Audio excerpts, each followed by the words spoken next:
A lot of drama this week in Washington.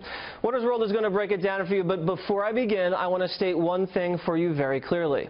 If evidence surfaces that Donald Trump or his inner circle colluded with Russia during the campaign in order to sink Hillary Clinton, that is clearly dangerous and wrong.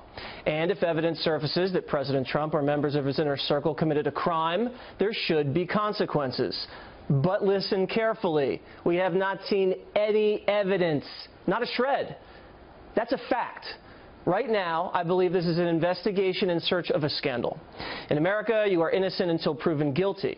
So what I'd like to do now is take on the hypocrisy and the politics of the swamp that have gotten us to where we are now. There are multiple investigations into how Russia attempted to influence the election, and it's important to get to the bottom of that. But first, let's remember, before the Democrats hated Russia, they loved Russia. Donald Trump, he didn't dismantle Eastern European missile defense. He didn't go to Geneva and press a plastic red button. He didn't make fun of Romney for saying Russia was an existential enemy. That entire reset appeasement of Russia came from the Clinton-Obama team, not Donald Trump. Nothing to see there, folks. Instead, Democrats have a new narrative. The Russians hacked our democracy. That didn't happen. Hillary campaign manager John Podesta stupidly gave his password to a hacker. By the way, his password was password. And his entire email portfolio wound up on WikiLeaks. You remember some of the revelations?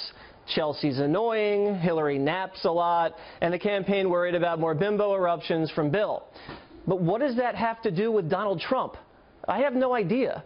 There's more evidence that Democrats colluded with the media during the election than there is evidence that Trump colluded with Russia. Remember CNN's Donna Brazile passing debate questions to Hillary Clinton? Or Politico, allowing the Clinton campaign to edit their stories before publication. And since the feds have been investigating potential Trump-Russia collusion for a year, don't you think if they had anything solid, it would have leaked already? Everything else always leaks. So moving on. President Trump decided to fire FBI Director James Comey for the following reasons. He'd lost the trust of Democrats and Republicans for his handling of the Hillary Clinton email case.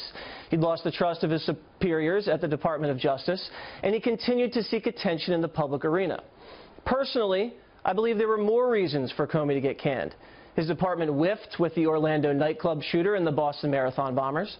He embarrassed himself begging Apple to crack into the San Bernardino shooter's iPhone, and he handed out immunity to Clinton associates like candy, and was refusing to cooperate with the investigations into criminal leaks and the unmasking of Trump officials.